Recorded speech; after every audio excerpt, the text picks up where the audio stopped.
Estamos de volta com Visão Trabalhista Entrevista. Hoje a gente conversa com o Jefferson Peixoto, que é pesquisador da Fundacentro, e o nosso assunto é a saúde dos professores.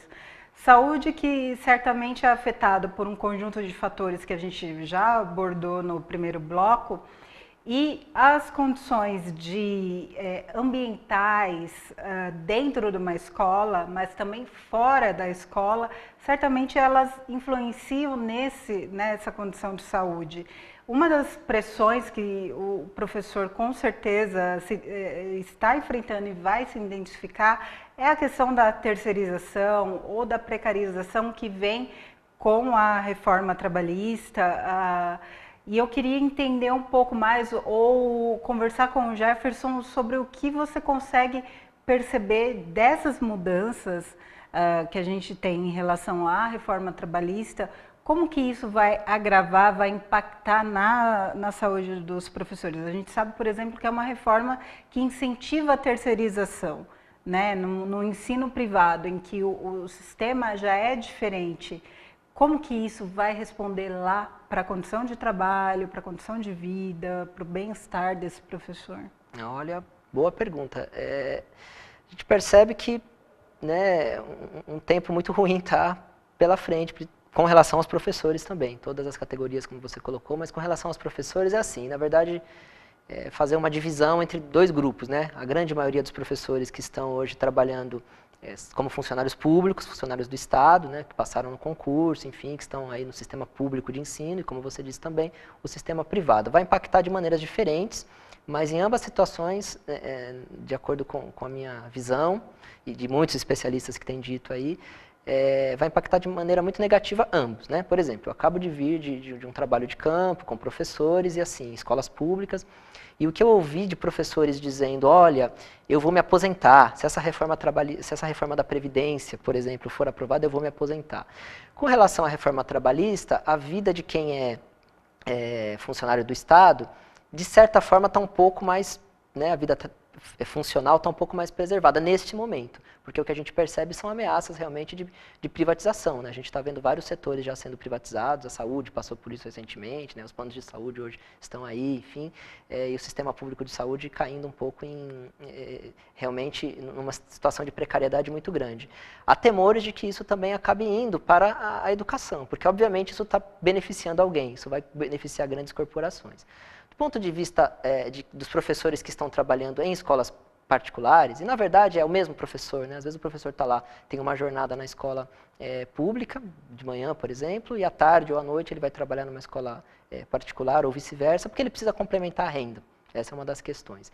A realidade, o número de professores que dobram jornada ou triplicam é muito grande.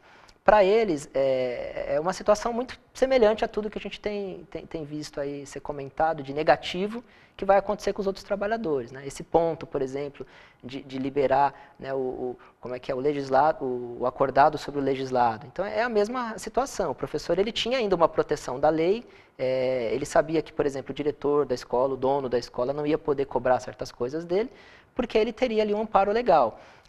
Ele precisa do emprego.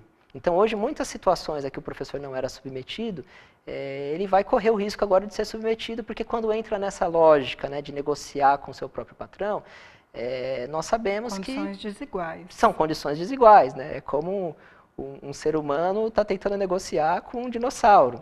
Claro, temos que dar o devido respeito, né? Isso do ponto de vista da cadeia alimentar, né? Uma analogia bem da cadeia alimentar. Não dá. Então, assim, ou você foge... ou foge, ou você é devorado, é mais ou menos isso. Porque são interesses diferentes, né? Os interesses são muito diferentes. O poder é muito diferente, é uma relação de poder muito desigual. Nós não vamos aqui generalizar e dizer que todos os patrões do mundo são pessoas más e querem, né, explorar o trabalhador, professor, enfim. Eu acredito que tem alguns, sim, que tenham uma visão de mundo mais humanizada, mas essa não é a regra, até porque... Não é a cultura brasileira, infelizmente. Exatamente. Temos duas questões aí, né? Uma é a lógica do capital, né? A lógica capitalista, que está baseado nisso, no lucro. Então, como é que você vai conseguir o lucro? Historicamente, né, nós temos aí visto isso. Você consegue o lucro, na maioria das vezes, explorando a força de trabalho alheia. O patrão, ele quer o resultado, ele quer o retorno. Esse retorno é financeiro. E esse retorno vem da força de trabalho daquele trabalhador. O professor também se encaixa nessa mesma situação, professor contratado, por exemplo, para uma escola particular. Então, assim, vai ser muito comum que ele tenha que levar mais atividades para fazer em casa, que é um grande problema que assola os professores, né? Ter que levar cada vez mais tarefa para realizar em casa, ter que atender alunos, por exemplo, fora do seu horário. E na maioria das vezes, por conta de falhas organizacionais que já estão acontecendo no próprio ambiente interno da escola. Porque, em muitos casos, tem aquela lógica, né, de que o aluno é o cliente. Essa é uma mentalidade bastante complicada que a gente está tendo que lidar no dia a dia, de você transformar, inclusive, a educação, o ensino, em algo que está sendo visto como um serviço a ser prestado, né? Então, você tem, de um lado, o consumidor, muitas vezes até o próprio aluno se coloca numa situação de consumidor, e o professor é um prestador de serviço. Então, não é mais aquela lógica que tinha né, em outras épocas de a família, por exemplo, valorizar muito. Os professores reclamam muito disso, de dificuldade na relação com a família. E a família, obviamente, você está pagando uma escola particular, uma mensalidade, e ela tem essa mentalidade, eu sou um consumidor e a escola está me prestando um serviço, ela vai pressionar e essa pressão vai arrebentar no professor. Ele não tendo mais esse amparo legal, porque agora o que ele conversar, negociar com o dono da escola, o diretor, enfim, com o patrão, vai prevalecer. É uma relação desigual e a gente sabe que muita coisa vai estourar sobre ele, sobre as costas dele. Por quê? Estourar no sentido mais concreto, que é a saúde. Exatamente. Né? Jefferson, vou ter que fazer mais uma pausa. Tá muito, o assunto rende muito e é sempre bom quando a gente consegue trazer assuntos que conseguem ter essa amplitude. A gente vai para o próximo bloco e tentando trazer a discussão do como reverter esse quadro. Esse é nosso papel, é lutar para mudar. A gente já retorna.